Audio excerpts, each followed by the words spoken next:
When the Canucks miss the playoffs again. When Jim Benning trades away all our picks. When Goldalden is scratched for the third game in a row. C4 is there. With Sedin-like vision, Horvat's work ethic, and Petey's electric personality. Here comes the C4 Canucks Hockey Podcast with Chris, Matt, Anna, and Adam. Powered by Overtime Media.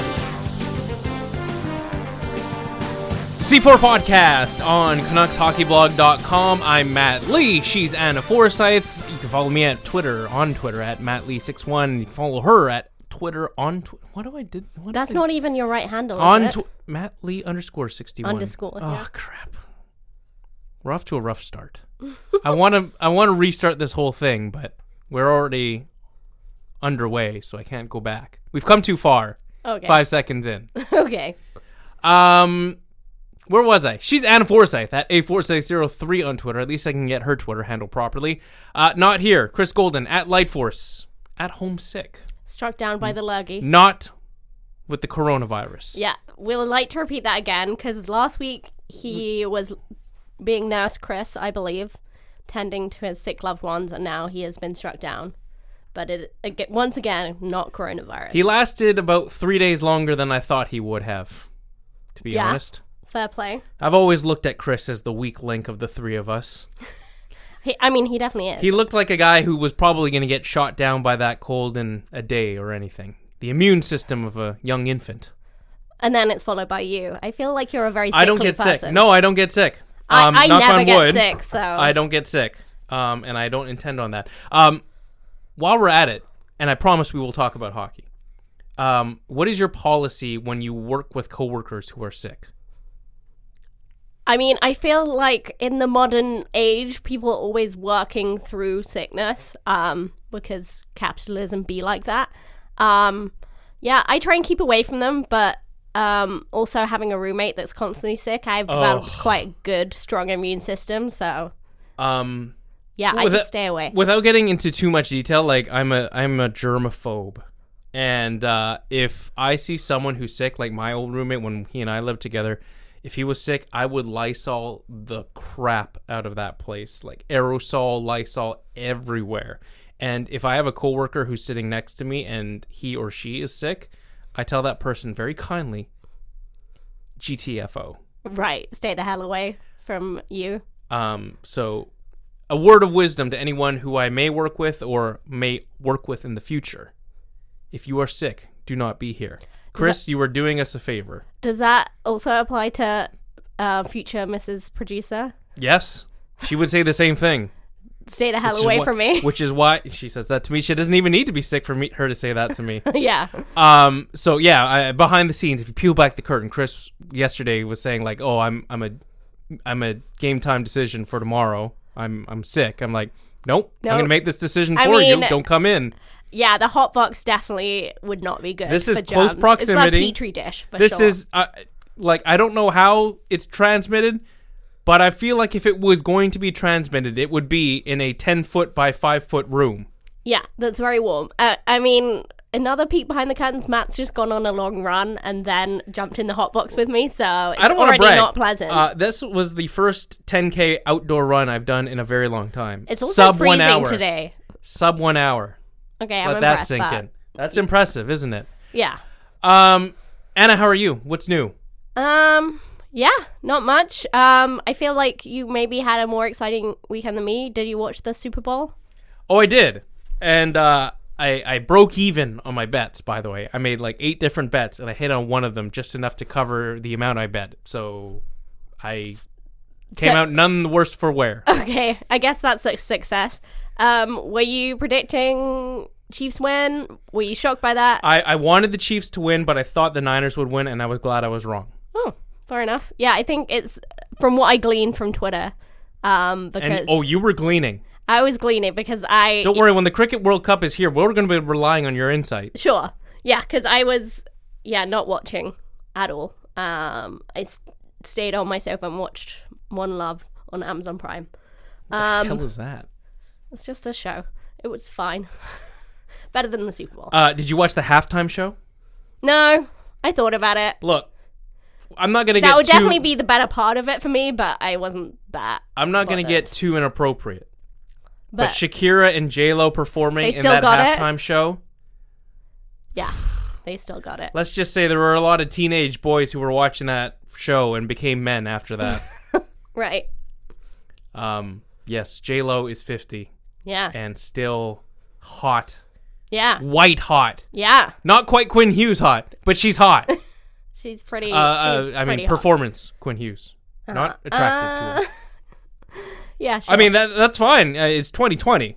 It is 2020. Yes, that's the Oh, last the time Super I'm gonna. Bowl. That's the Yeah. last time I'm gonna put J-Lo and Quinn Hughes in the same sentence. Let's Yeah. talk about hockey. Coming up, we're gonna get into the Vancouver Canucks 5-game road trip, which is now 3/5 of the way over. The Vancouver Canucks on the road taking on Boston today, Tuesday night, if you're listening to this podcast, and then concluding that road trip on Thursday against the Minnesota Wild. Also, going to be talking about the trade deadline, which is about 2.5 or so weeks away. February 24th is this year's trade deadline. We'll also talking about potential playoff opponents that you do not want to face. I know that's been a topic that we have discussed every now and then here on the podcast. Also, by popular demand in the Discord channel, talking about which Vancouver Canucks are in the hunt for a major NHL award. That seems to be the topic of today. All that coming up next on the C4 podcast, Canucks HockeyBlog.com. So, Anna, the Vancouver Canucks starting their 3 games through their road trip of a 5-game road trip. We'll go back a little bit to last Tuesday, where the Vancouver Canucks came away with a pretty dominating win over the San Jose Sharks, I thought. Yeah. The insurance line cashing in yet Wednesday, again. but yes. Wednesday, whatever the heck. Yeah, it seems a Time long time flies. ago now. Yeah, because this road trip is very strange. One of those, again, weird schedules that the Canucks seem to have where they are taking in California, New York, Carolina, then back up to Massachusetts for Boston game, and then to Minnesota. Okay, so it's a weird schedule, so I don't blame you getting confused. But yeah, we're only San gonna Jose. Let's not recap both of the wins. Just talk to me about which win you liked the most, for lack of a better word. Which one was most enjoyable, I guess, is what I would say. I think San Jose was most enjoyable only because one, San Jose have like fallen out like of power, but San Jose have always seemed to have this weird power over the Canucks, and it seemed like Vancouver breaking their voodoo with them, because even when the Sharks were, a good team, a dominant power in the Pacific, they've never really had great goaltending. Mm-hmm. And yeah, Canucks seem determined to make them look like Vezina candidates whenever they play them. So it was good to see like a really dominant performance, which kind of showed just how weak that goaltending is. So I'm going to use a term from what I gleaned from the 2 games. The big like exclamation point between those 2 games was Quinn Hughes scoring that overtime winner against the Islanders. Yeah, that was neat. That was the best moment of like the his 2 first. games. I believe that's his first multi-goal game of his career, if I'm not mistaken. It definitely was his first career overtime goal. Let's put it this way: we knew Quinn Hughes was good up until this point of the season. All-star, on pace for a 50-plus point rookie season, playing more and more minutes. It is a shock if he's playing under 20 minutes in a game these days. But when I saw Quinn Hughes score that overtime goal, as kind of it was kind of a flung shot at Robin Lehner, if you will. It just kind of like he lost track of it, didn't expect it. It wasn't even like, it's not like it was bar down and it was a snipe or anything like that, but just watching Quinn Hughes' lateral movement on that 3-on-3, which led to that overtime goal, it was like, that was the exclamation point on what has been a phenomenal rookie season so far. Yeah, I'd agree with that. It also just showcased the best of Hughes, right?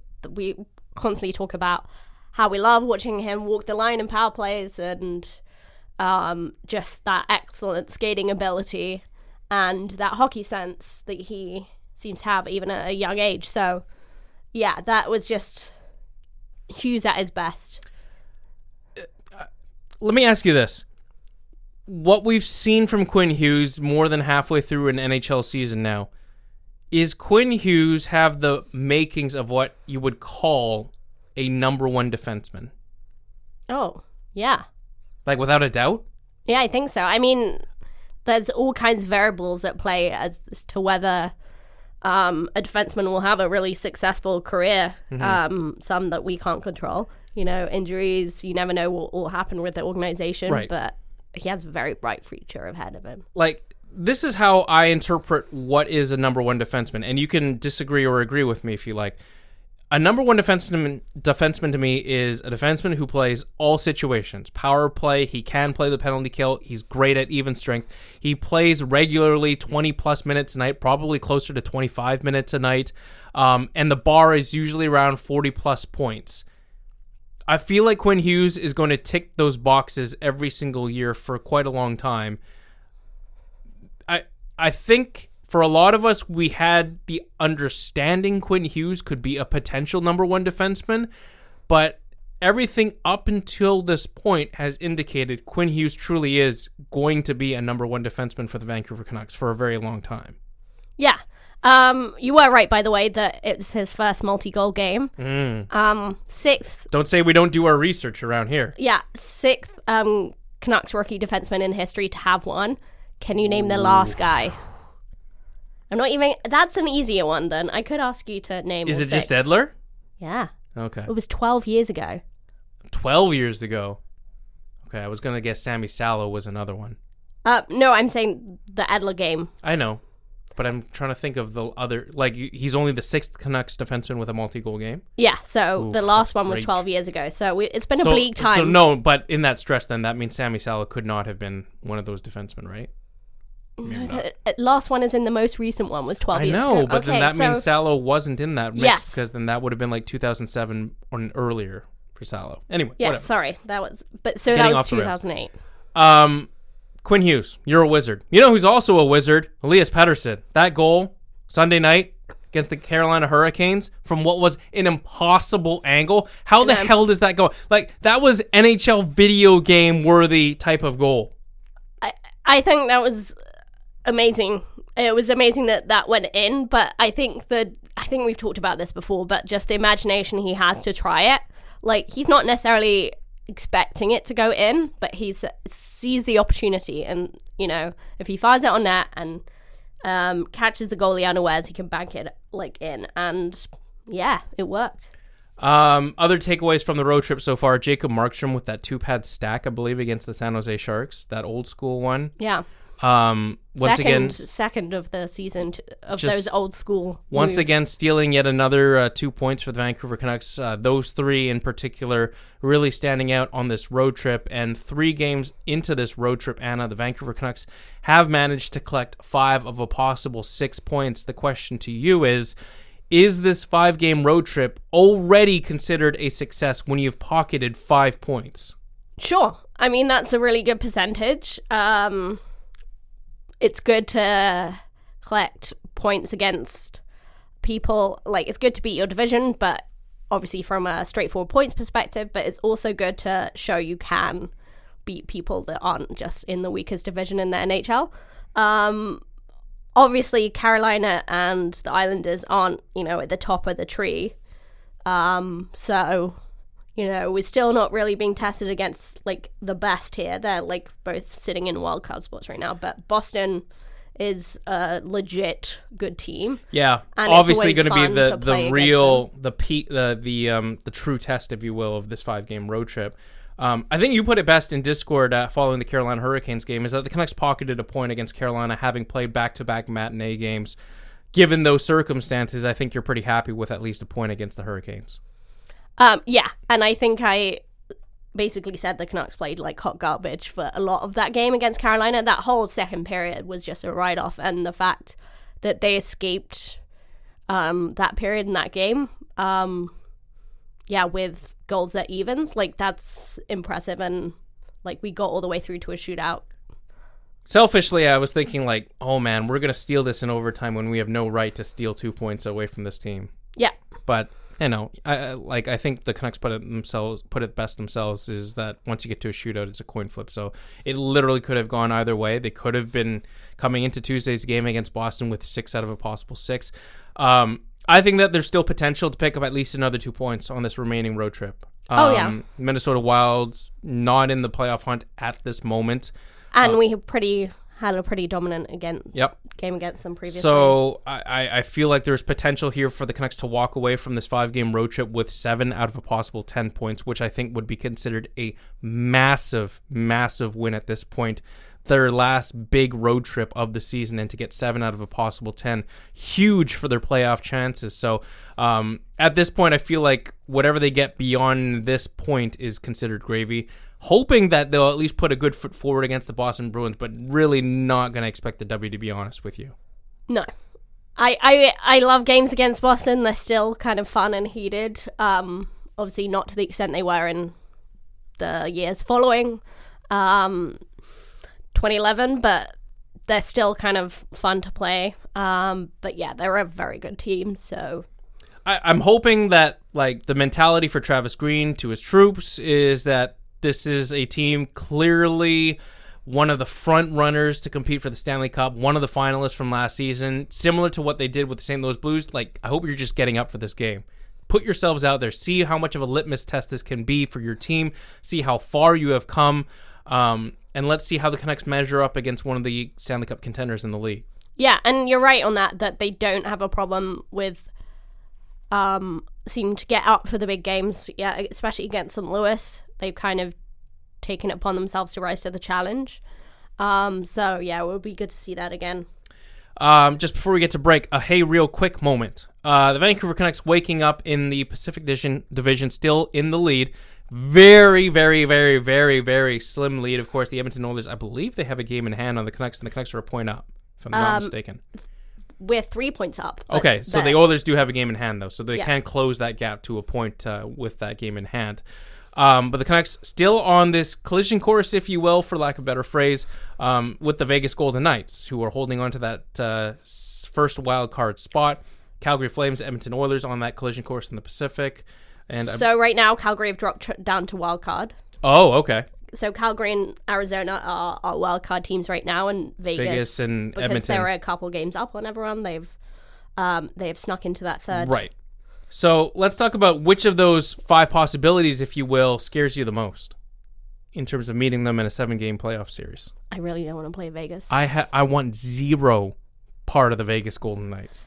Because I think we talked about this before, that either of the Alberta teams would be fun playoff series, and I'm not even sure if we'd win, but I think it would be a really good playoff series. And I think everyone here wants to see Calgary and Edmonton play each other in a 7-game series. I mean, everyone... Did you watch that game on Saturday night, by the way? No, I caught the highlights after. I thought Mike Smith gave it to Cam Talbot pretty good for an old fart.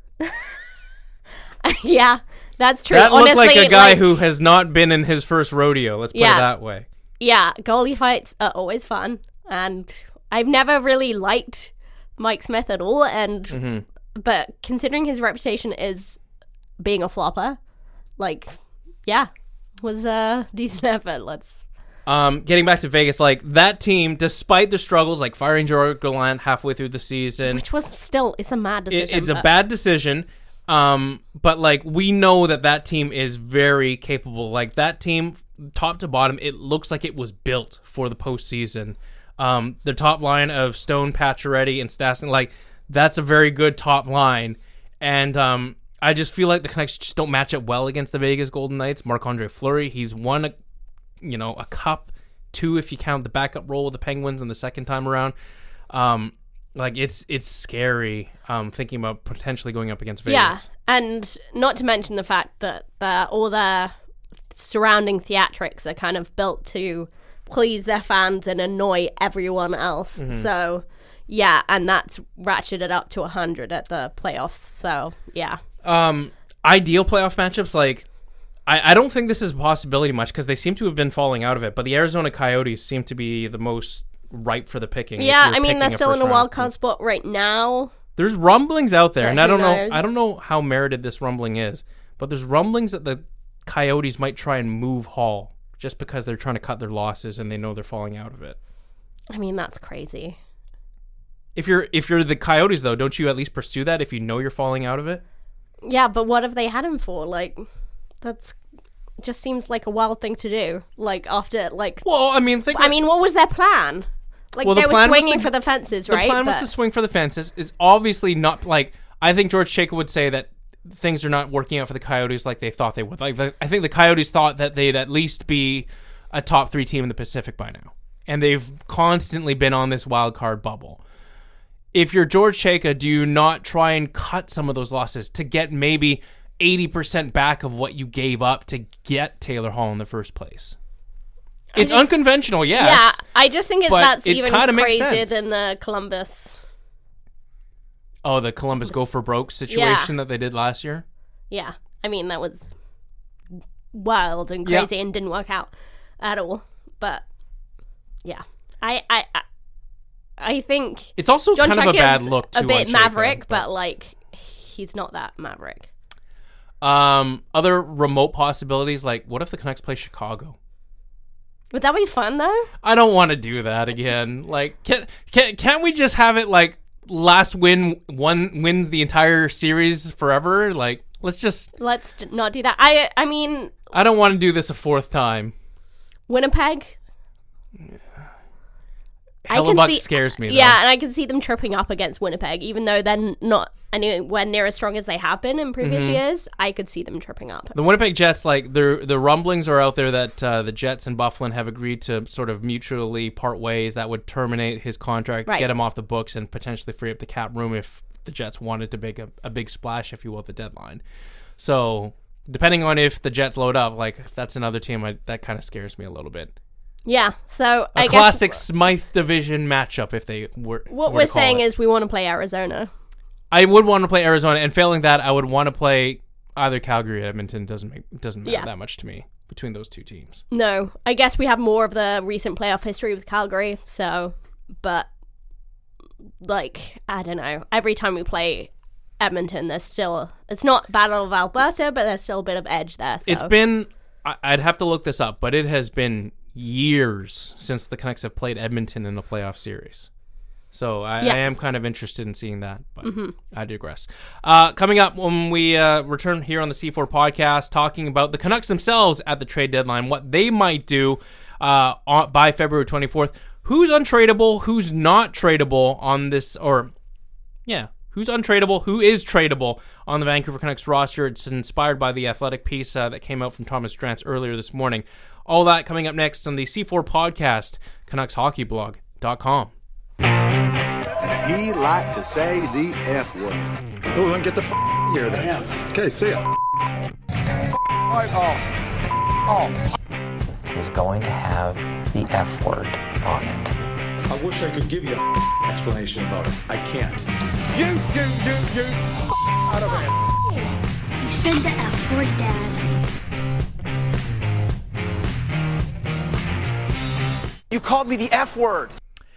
C4 Podcast, CanucksHockeyBlog.com. I'm Matt. She's Anna.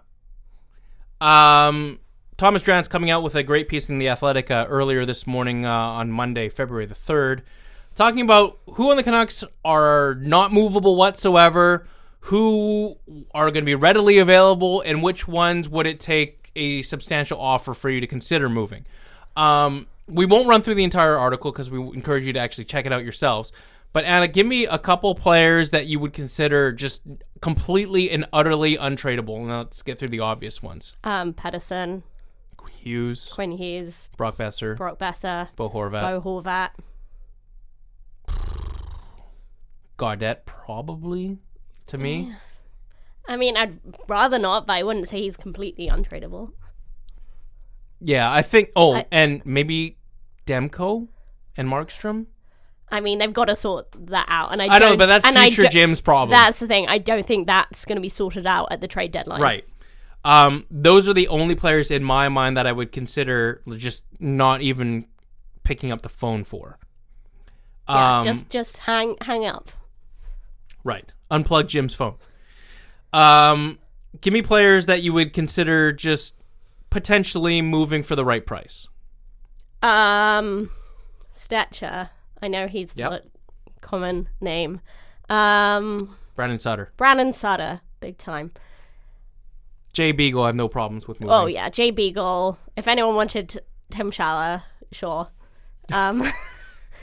Yeah, like, he is available and ready. No one's going to take Tyler Myers, I think, for that contract, but... Yeah. But, yeah. They're hurt by Josh Levo, Tyler Mott I would put in there. Yeah, by the way, JT Miller is also in the unmovable category for me as well. well. Oh, yeah. Oh, we forgot about poor JT Miller. Sorry. He does all the work and he doesn't get enough credit. Sorry. I would consider moving Edler if he was down for it, but I doubt with that no movement clause, he's not going to move. Yeah, and once again, Louis, obviously, if anyone wants him and he would agree to it. You could talk me into moving any of Roussel or Pearson for the right price. Yeah, I would say Roussel and Pearson are kind of on that level of really has to be the right price. Tanev and Virtanen. Yeah, same level. And then Goddard maybe just above them, but... I think the most movable pieces in this equation are the guy who Shameless Bearded Canuck has banged on the table for, Sven Baertschi. Yeah. And I would also consider moving players like Fantenberg or Jordy Ben if they wanted out as well. Yeah, I mean, Jordy Ben, like, he's being scratched. He's on a very low contract, so I don't see there being much interest apart from to add on to something, but... I do think, though, that when we get... When? Man, that's funny. When we get to the playoffs, you're going to need that kind of depth, though, going into a playoff series. Like, there could be an issue where an injury pops up and you need a guy like Jordy Ben to step in. Yeah. I mean, he's that guy. He's that little extra piece. Yeah. You know, the new Biega. Yeah. I think that's a very fair way to put it. Fantenberg has been taking a beating over the last couple games as well. Did you see that pic on, it's on Instagram? Oh. Giving up the modeling career, indeed. Okay, just quick off the rails, but like in terms of gross hockey injuries, having that guy's vein explode, who was it? Brett Pesce's? It's Brett Pesce's, yeah. Oh. I couldn't understand how that happened, and I still don't understand how that happened. I don't understand how an impact causes, like, with no, like, sharp edge. Was it hit in the wrist area? Like, I'm assuming it, like, kind of popped a vein open or something? That's why there was so much blood. It was so gross. I'm not great with blood, I'll tell you that. Yeah. The infamous Bieksa skate cut, that one was a horrendous one. And the thing is... I wore a neck guard in ice hockey for days after that. Oh, yeah. I mean, I think you can kind of cope with blood a little bit, like, because there's never that much, but when it comes to something like a skate cut or what happened in the Hurricanes game, where there was just, like, so much more blood than there should be, that's when it gets gross. Anyway. February 24th is the NHL trade deadline. At this point, and we are going to continue to have this conversation in the episodes leading up to February 24th, at this point, I maintain that the Canucks will not be buyers and they won't be sellers. They're just going to stand pat. Do you think there's any merit to discussing a Michael Furland replacement, or you think he's close to returning? I think that the team has publicly stated their belief in Michael Furland playing hockey again this season. I think if you want to look at it from a glass half full perspective, you'd argue that if you can get Michael Furland back into your lineup, that's like getting a trade deadline acquisition in itself.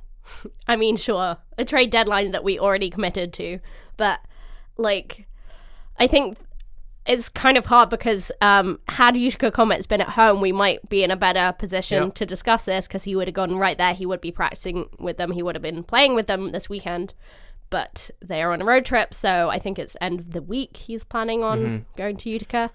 So we don't really know where we're at with him.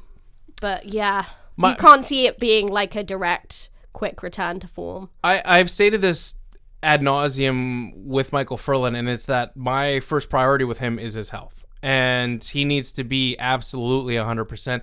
More importantly, from a selfish perspective, he needs to be at 100% because the Canucks need to know, like, are you in or are you out for this thing? Yeah. Because we're getting to the nitty gritty of the season here. Right, and like you can't just have the guy bouncing in and out of the lineup with injuries. It's not fair to Michael Furland, and it's not fair to the team. So I need to be 100% fully convinced that Michael Furland is back and his head is in the right place for me to want to say, like, let's keep Michael Furland on this team. I'd hope we don't get to this point where we have to have this conversation about, you know, permanently putting him in on LTIR. But I maintain that if the Vancouver Canucks can get Michael Furlan back for that stretch run, fresh Michael Furlan, he's played only I want to say less than 20 games this season for the team. If they can get him back into the lineup, that's a huge boost to their middle six players. Right, and where do you think he slots in? Back onto the top line role, or? I think he kind of sticks on that third line. Okay. Crash and banger kind of winger role. And maybe even the fourth line, if anything. Right. He's a more higher-end Tim Schaller. Oh, God, let's hope so. I really, and we have yet to really see it on a regular basis, I really want to see Furlan and Roussel on a line together. That could be fun. We saw Jake Virtanen playing in that third line role at the end of the Carolina game. Brock Besser put on that top line. It's tough to figure out a spot for Furlan when Virtanen has played consistently well in either a first or a third line role. So maybe realistically, Furlan is more of a fourth line winger. Yeah, also we might be closer to figuring out that second line. Yep. And because I don't see Louis sticking there till the end of the season, for sure. But if you can find ways for Louis Eriksson to remain effective in that second line role, you have Virtanen on the third line, you could do a lot worse than Michael Furlan being on your fourth line. Sure, it does, and we've expressed our concerns about that fourth line. Even more so now non-stop. with Mott out injured, yep. Who was providing a bit of speed on that line. So would that fourth line be maybe Josh Levo when he comes back to health, Sutter and Furlan? Is that possible? Possible, yeah. I think they'll obviously Levo might get another look on the second line. I don't know. If it's a long shot that Louis Eriksson remains this good for that long, but if you can keep that square peg in the round hole and it's working, why not? If it's working, far be it for me to say any different, but yeah, I don't see it happening. Yeah, fair enough. Hey, real quick before we get to the next segment, Anna, looking through Cap Friendly, JT Miller, $5.25 million until 2024, if I'm not mistaken. Is JT Miller the best value contract on the Canucks that's not an entry-level contract? He might be. I think he's one of the... 2023, by the way. Yeah. Up there with Markstrom, he's one of the most Markstrom, valuable, effective players on the team. If you're taking out ELCs and PD and Hughes, I think in the same way that you kind of have to analyze the trade separate from his performance, because you can still be annoyed at what Benning gave up, even though Miller has been proved to be such an effective player. And I don't think we'll be able to analyze that properly until the draft has happened and we see what happens with playoffs. But you can look at his contract just in comparison to his performance, and I think you've got to say a steal. Ooh, steal. Gonna take a break. When we come back, get into some bits and bobs, if you will, but which Canucks are in the hunt for a major NHL award as we get towards the latter half of the NHL regular season. Also, talking about our thoughts on the speculation. You've heard it out there by now. The Seattle Kraken? That's question mark? All that coming up next on the C4 podcast, CanucksHockeyBlog.com. Take hitting out of the game. You can't hit anymore, so don't do it. The unsportsmanlike conduct, I want to get an explanation on it. No kidding. Because how do you get suspended for unsportsmanlike conduct? Plus interference. There's no interference there. He had the puck.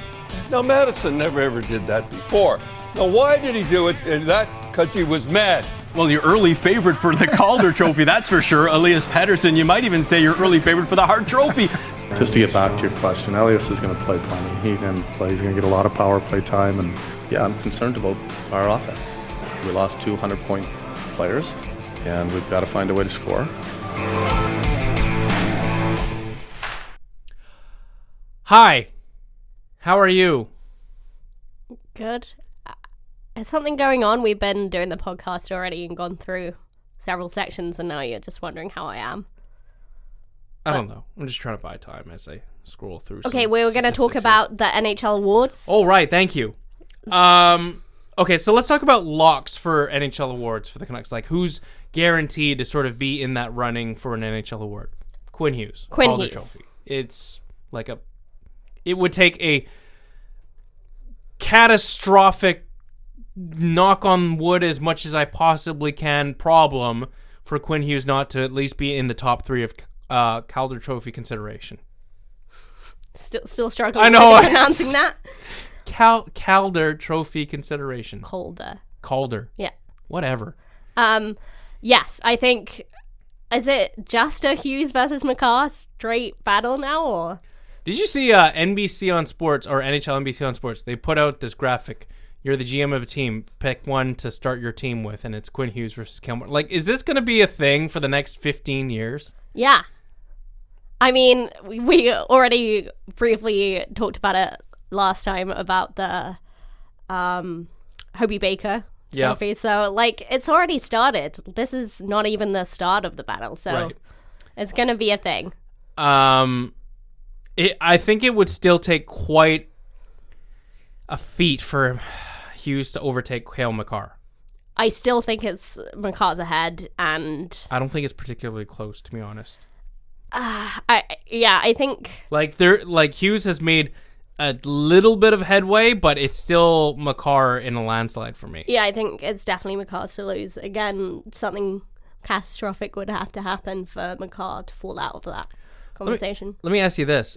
Is there come a time in the future where Quinn Hughes is in the Norris Trophy running? Yeah, for sure. Really? Yeah. I don't think, I mean, I knew it was, again, possible, but, like, the fact we're talking about a Canuck defenseman in the running for a Norris Trophy that's literally never happened. I mean, I do think it also speaks to, like, a bit of a gap we've had in really dominant defensemen in the NHL. Like, if you're talking about the Norris Trophy this year, I think I would say John Carlson has to win it, but I know Roman Josi is also in the thoughts of, like, he has the best odds right now, but apart from that, like, is there any, like, big names in defensemen you would? I mean, it's Carlson with a bullet for me at this point. Yeah, I mean, he is by far to me one of the most impressive defensemen in terms of his whole career in a long while. Yep. And I don't see a huge amount else out there. So I think, Makar versus Hughes, this is a new era. So eventually they will go on and take on that mantle. This is where it gets a little bit trickier, but does Jacob Markstrom get at least a Vezina nomination? Yeah, but he's not going to win it. So you think he gets nominated? He should. And I think he will. But I don't think he's going to win it. I mean, Connor Hellebuck's in there, for sure. Yeah, Connor Hellebuck.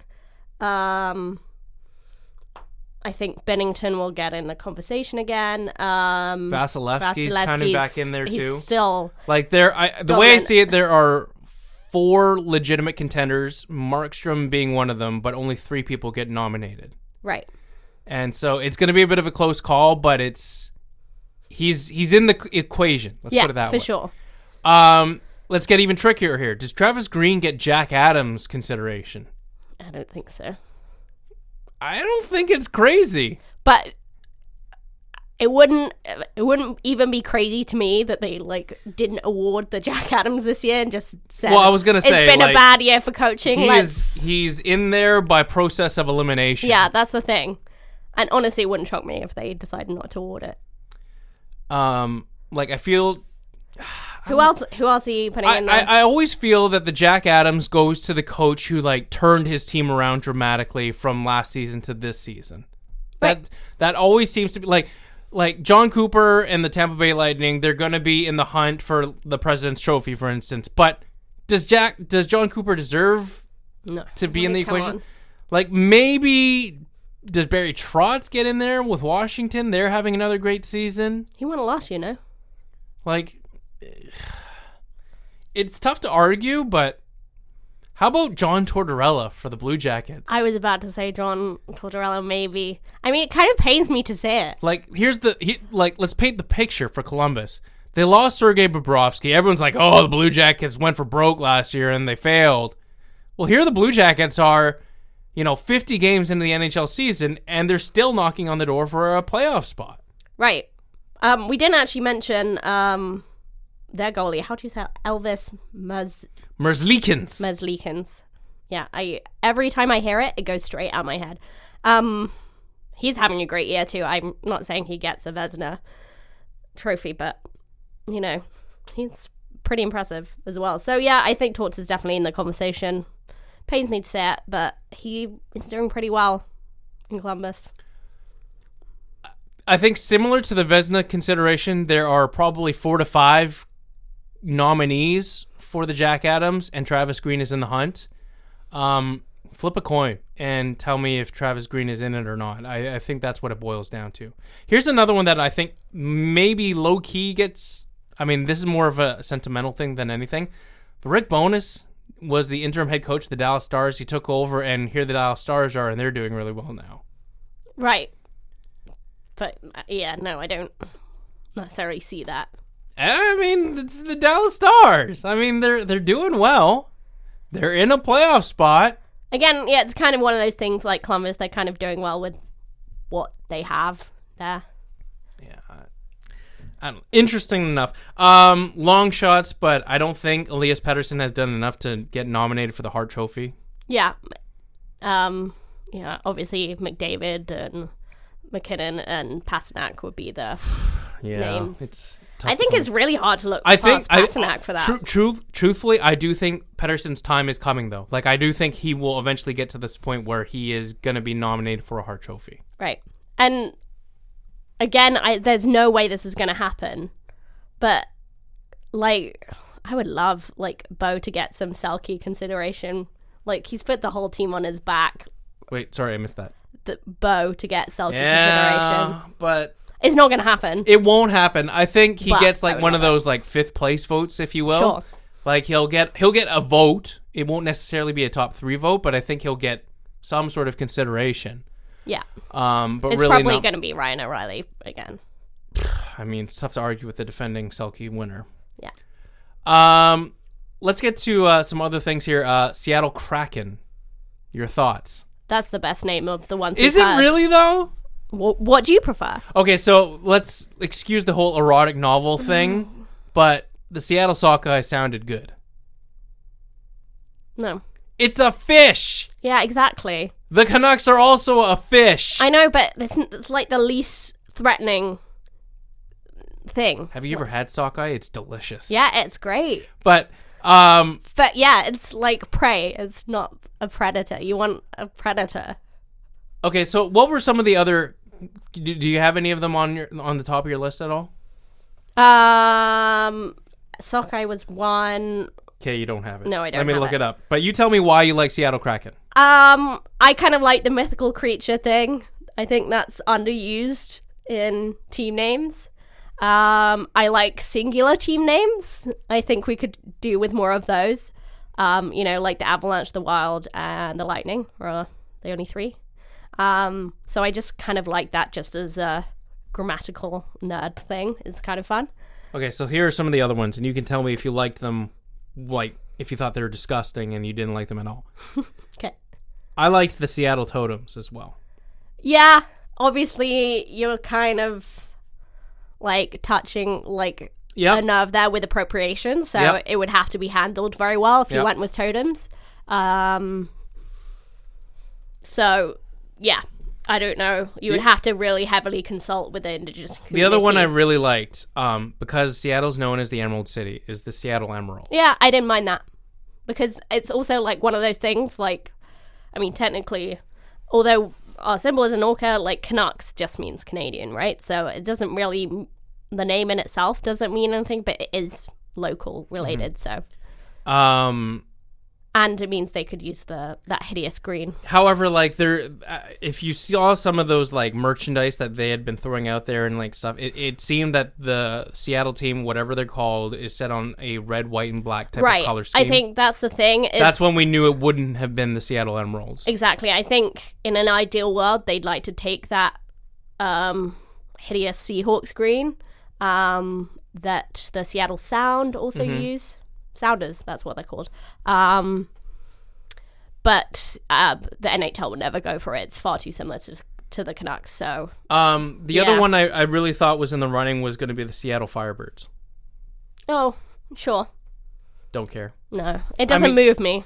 Doesn't move the needle. I don't know. I just don't get the fascination with Seattle Kraken. It sounds like an XFL team name. Oh, well, I just think you can do cool stuff. You can project like the Kraken cracking the ice coming up. Like, I kind of like it. I think it's kind of stupid, to be honest. Whatever they're called, it's just going to be such a fun time, like, playing them, I think.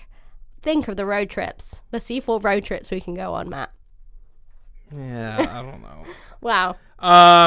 Other bits and bobs that I sort of want to get to before we wrap things up here on the C4 podcast. And the Vancouver Canucks announcing the Sedin's jersey retirement celebration details. Sedin week is, what is it? It's starting not next week, but the week after, or is it next week? Next week. It's next week. Today's yeah, the 3rd. A week from now. So it's a full week of celebrations, if you will.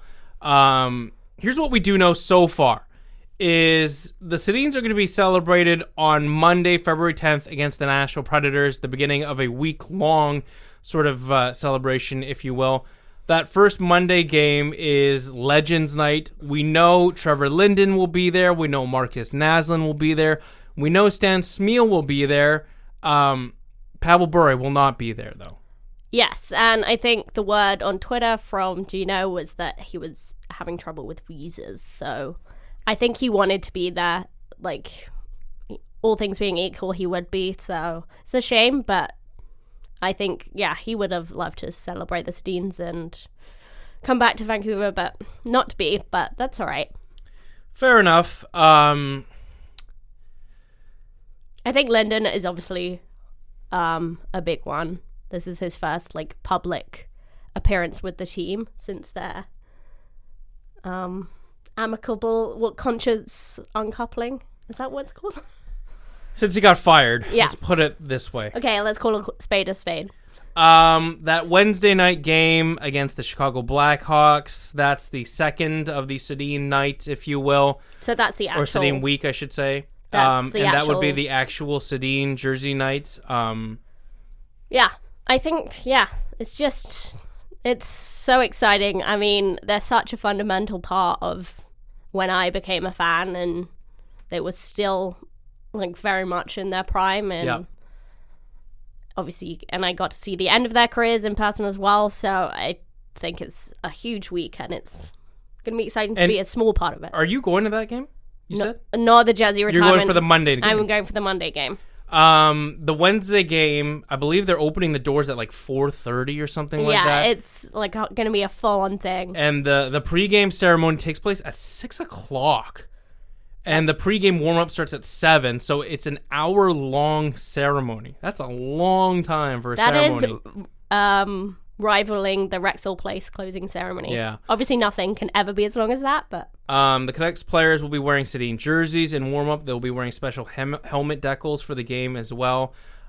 Teammates, coaches, and executives are going to be there. Let me ask you this.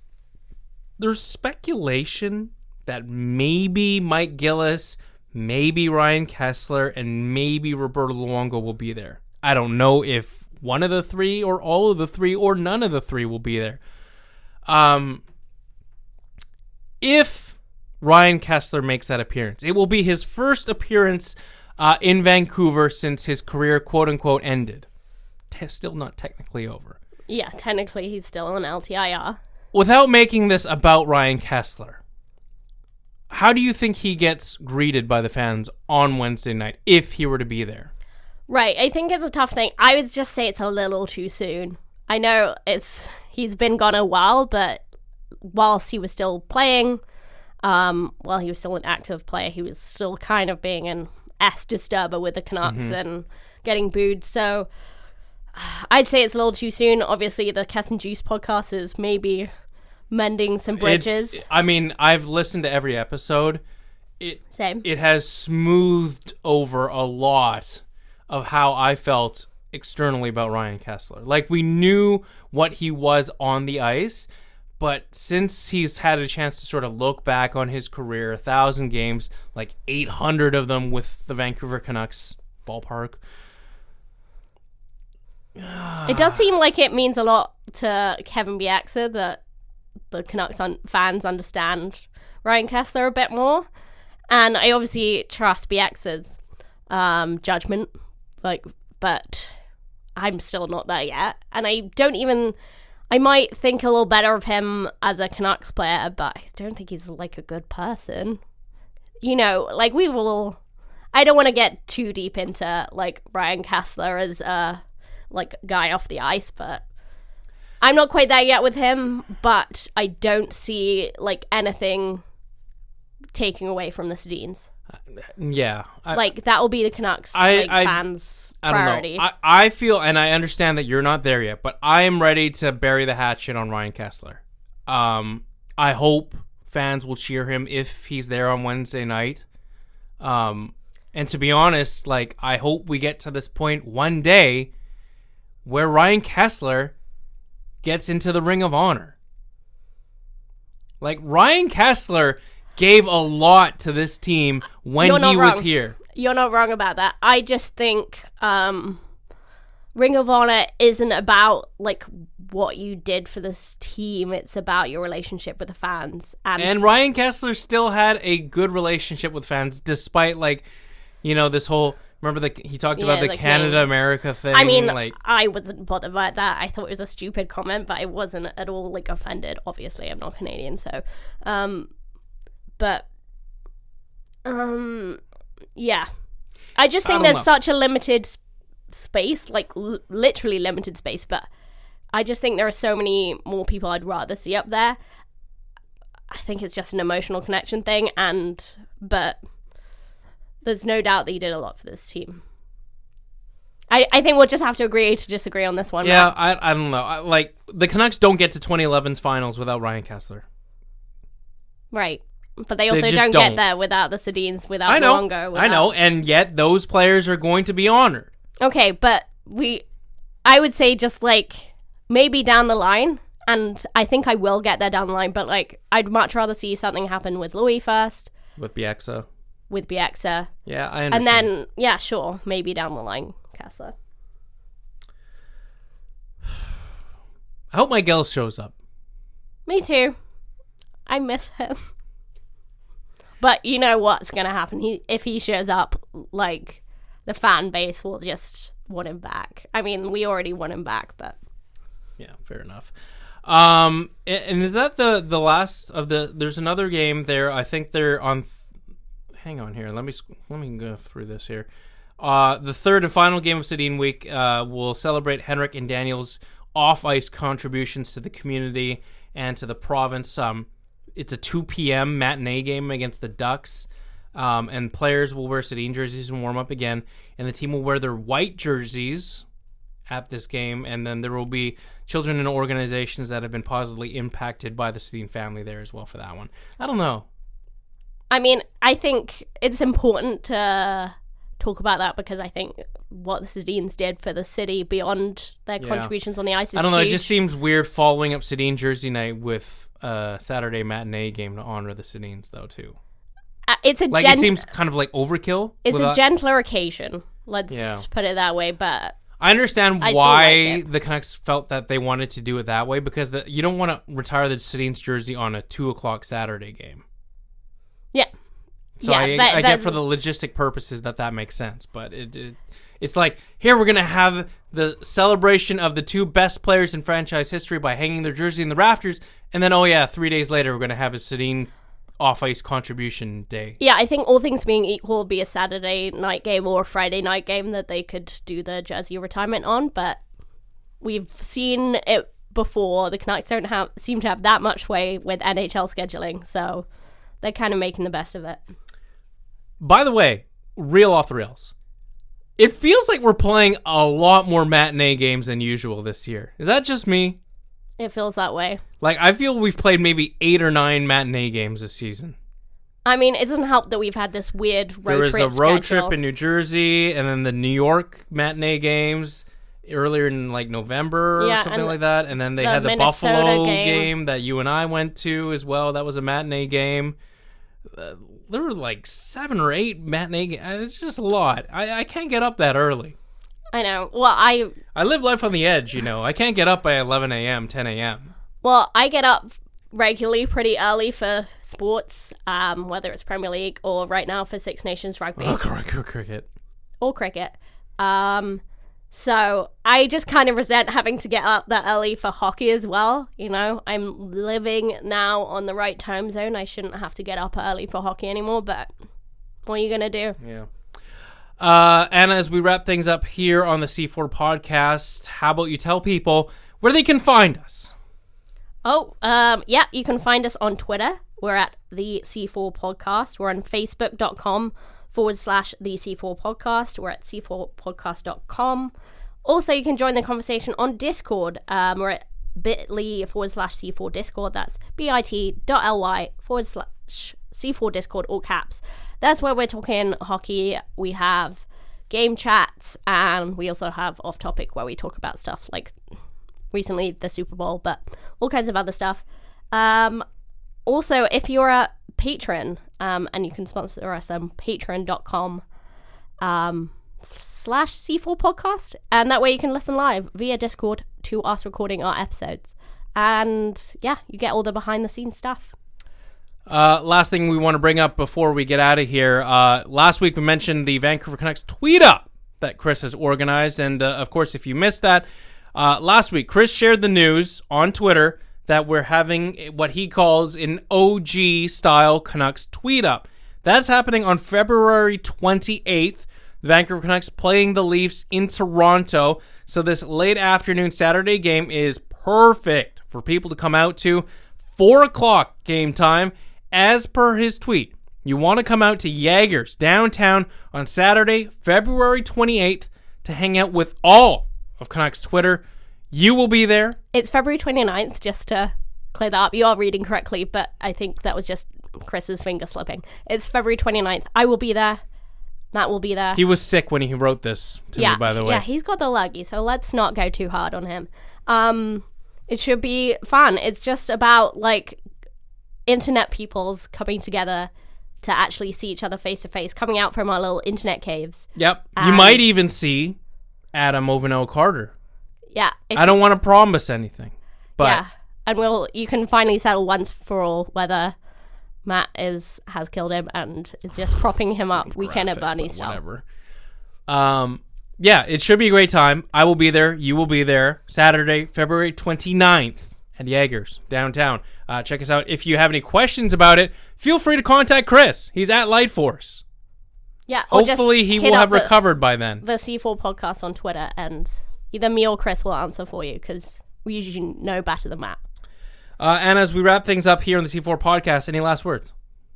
Nope, just excited for the rest of this road trip. Most excited for the Boston game, I think. Game 11 of the Stanley Cup Finals, as we call it. Yeah, we're still in the lead.